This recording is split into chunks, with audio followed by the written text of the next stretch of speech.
They say betrayal cuts deepest when inflicted by someone you deeply trust. For me, it wasn't just a cut. It was an inferno that incinerated everything I held dear, leaving behind only the unwavering determination to settle the score.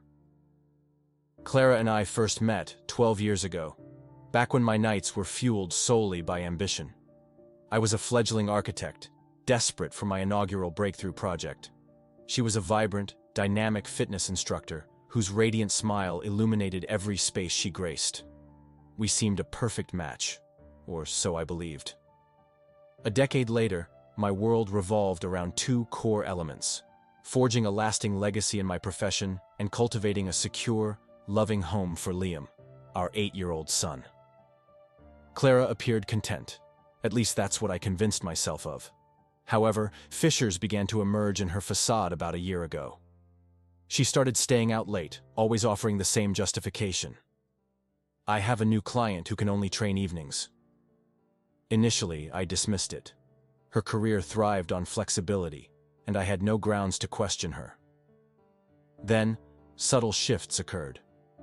Her phone became a constant companion, perpetually locked behind a passcode I didn't know. Petty squabbles erupted, seemingly designed to create distance between us. The final breaking point arrived during Liam's last soccer game. Clara was present physically, yet emotionally detached, fixated on her phone throughout. When I questioned her about her texting companion, she curtly replied, "Just work." I knew better. The realization dawned slowly, like assembling a puzzle I wasn't sure I wanted to complete. Her gym bag, once containing only essentials, now overflowed with unfamiliar clothing. She began wearing perfume, a practice she'd never adopted for a sweat-inducing job. Then there were the smiles, not directed at me, but at her phone, intimate, sly smiles reminiscent of our early days together. I could have confronted her immediately, demanded the truth, but something held me back. Perhaps it was pride, the need for undeniable proof before shattering our lives. Or maybe, deep down, I yearned for retribution. That's when I decided to investigate. Suspicion gnaws at you like corrosive acid, but I refused to be consumed. I needed concrete evidence, irrefutable proof that couldn't be dismissed as paranoia. Fortunately, my profession had instilled in me patience and precision, skills that would prove invaluable in unraveling Clara's deception. My chance arrived one evening when she carelessly left her car keys on the counter. I had recently installed a GPS tracker in her car. A precaution, I'd told myself, for safety. After activating the device via an app, I waited. Over the next 2 weeks, her car's movements painted a damning portrait. Clara would depart for work, proceed to the gym, and remain for her alleged late-night sessions. However, instead of returning home, the tracker consistently placed her car at the same location, the Azure Grand Hotel.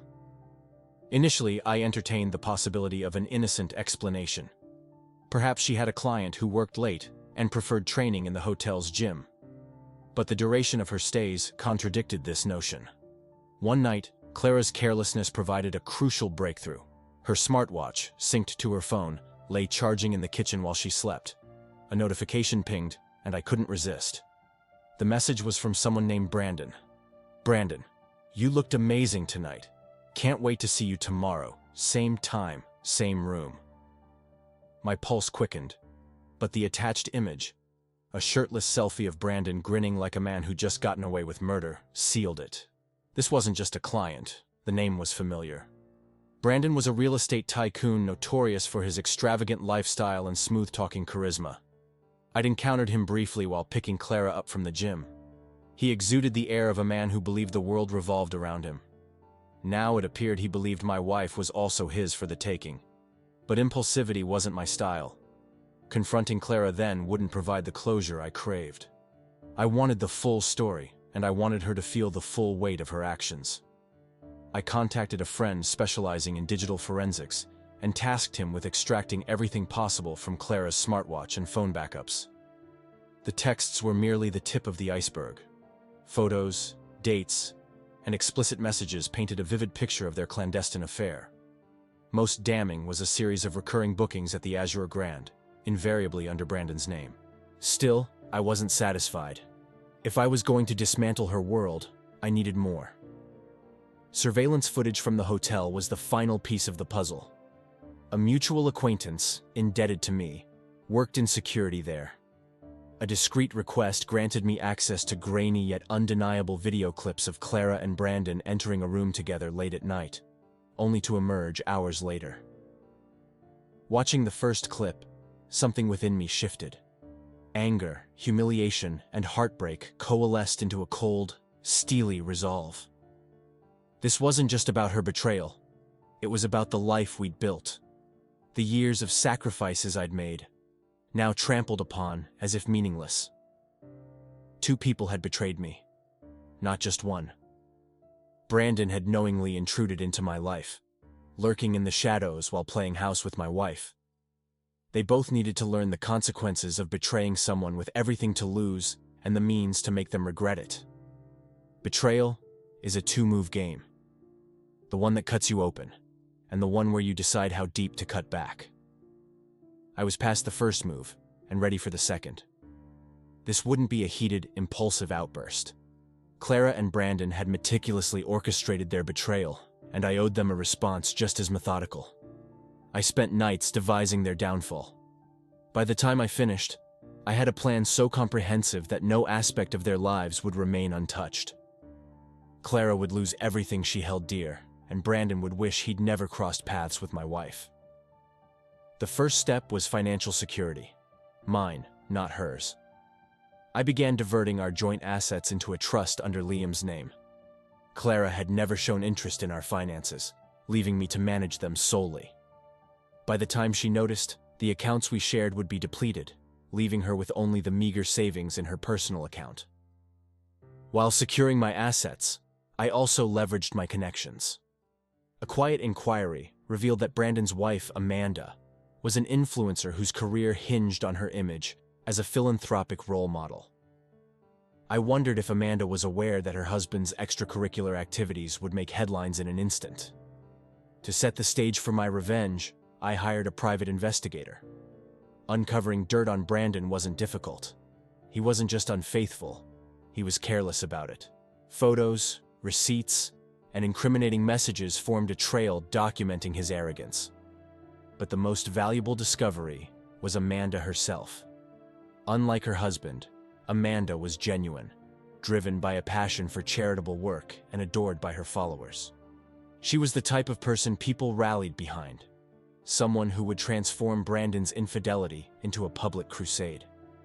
The pièce de résistance was the dinner party. I invited Clara, Brandon, and Amanda under the guise of a networking opportunity.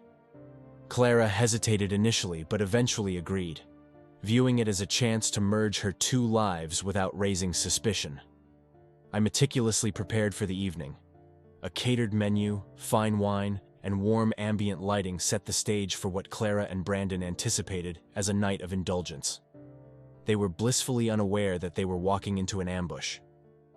On the night of the dinner, Clara dressed to impress in a dress I'd never seen before, likely a gift from Brandon.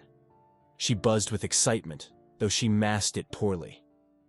Brandon arrived next, exuding his usual cocky charm, while Amanda followed close behind, wearing a serene smile. I played the perfect host, greeting everyone warmly and leading them to the dining table. Over drinks, Brandon boasted about his latest property acquisition, and Clara's laughter at his jokes seemed forced and overly enthusiastic. As dessert approached, I stood and raised my glass. Before we move on to dessert, I began, my voice calm and steady. I thought it would be nice to share a little video I made, a tribute to all the connections in this room. The projector whirred to life, and the screen illuminated with footage of Clara and Brandon entering the Azure Grand Hotel. Their faces were unmistakable, their bodies pressed close as they walked hand in hand.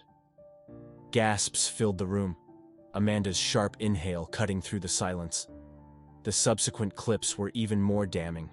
Screenshots of explicit texts, timestamps perfectly aligned with their hotel visits. By the video's end, the room was frigid. Clara's face was ashen and Brandon sat frozen, his trademark smirk obliterated. "Now that introductions are out of the way," I said, setting my glass down, "how about dessert?" Their stunned silence was the sweetest sound I'd heard in years. Clara stammered, muttering excuses about misunderstandings and boundaries, but Amanda was already on her feet, glaring daggers at her husband. "You bastard!" Amanda hissed, venom dripping from every syllable. Brandon attempted to speak, but Amanda wasn't having it. She stormed out, slamming the door behind her, leaving Brandon and Clara to wallow in their humiliation. I didn't utter another word. I simply cleared the plates, letting the weight of their choices settle over them. They had played their game, and now it was my turn. When aiming for revenge, precision is key. Clara and Brandon had walked straight into my trap, but the dinner was only the beginning. They would discover, step by step, that their betrayal had cost them everything. Brandon's smugness, his overconfidence, was his Achilles heel.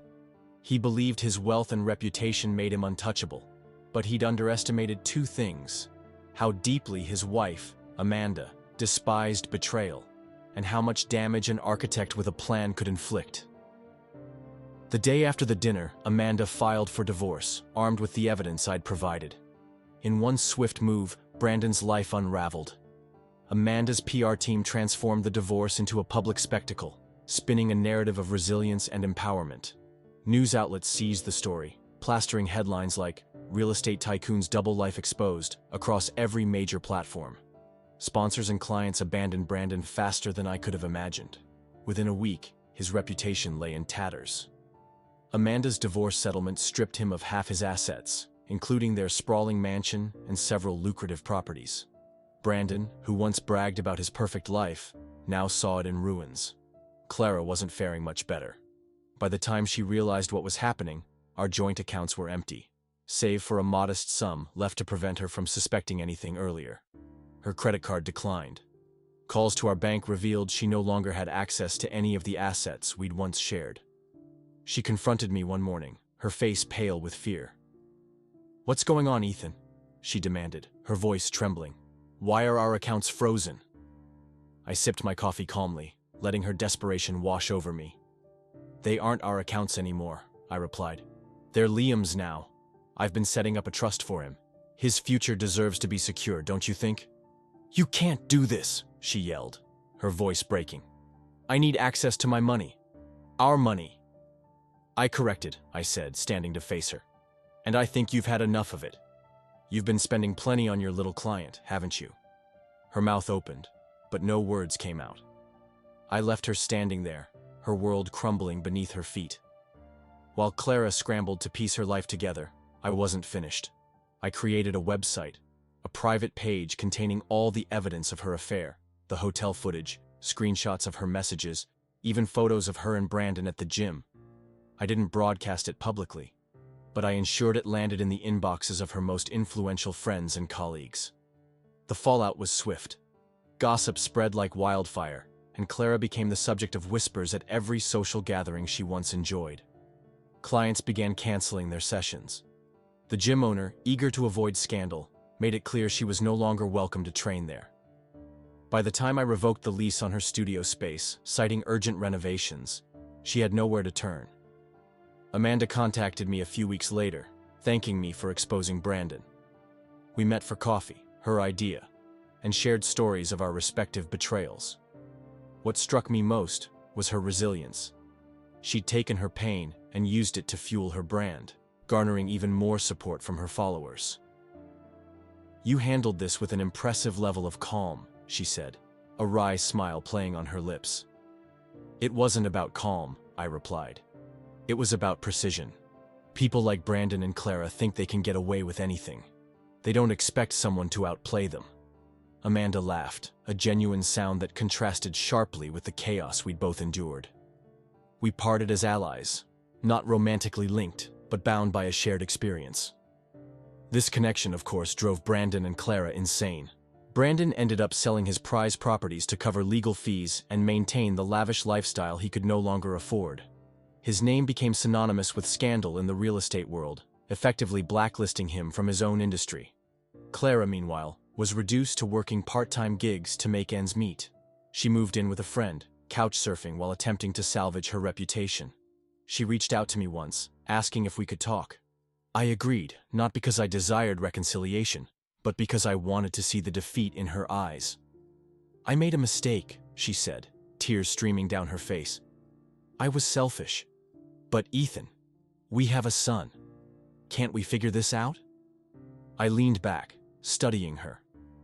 "You're right about one thing," I said. "We have a son, and he deserves better than to grow up watching his father tolerate betrayal." That was the last time we spoke. Just when I thought the dust had settled, a surprising opportunity arose. An industry colleague contacted me with a proposal for a new housing development project. The twist? The site was the same property where Clara's former studio had been located. I couldn't resist. I accepted the project and rebranded the space as Phoenix Rise, a housing initiative for single parents and families recovering from hardship.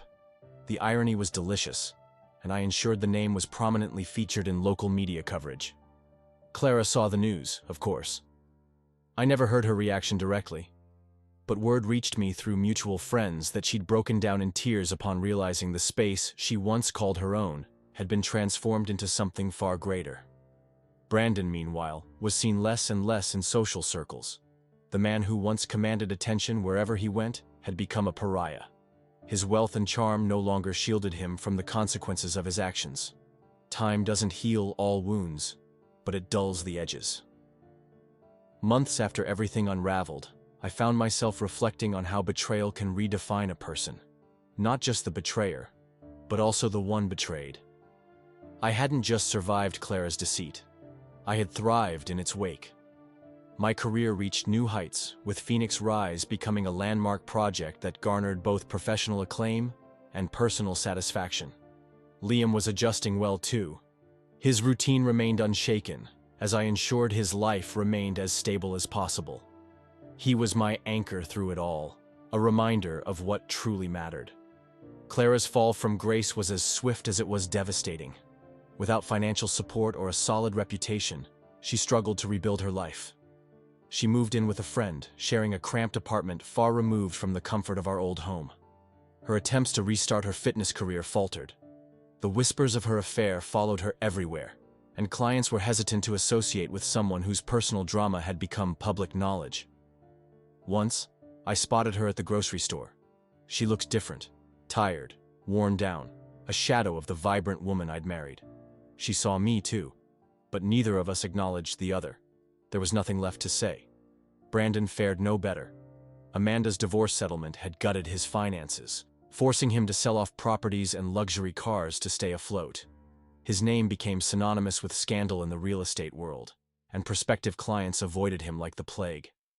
The last I heard, he'd taken a job at a smaller firm, far removed from the high-profile deals he used to boast about. It was a humbling, humiliating descent for a man who once acted as if the world owed him everything. If anyone emerged stronger from this mess, it was Amanda. Her divorce transformed her into a media darling, a symbol of resilience and empowerment. She used the public attention to expand her brand, launching a foundation for women recovering from infidelity and abuse. We remained close, though our relationship remained platonic. She often joked about the rumors that swirled around us. "Let them think whatever they want," she'd say with a smirk one evening. "They're already living rent-free in their misery. Might as well give them something to talk about."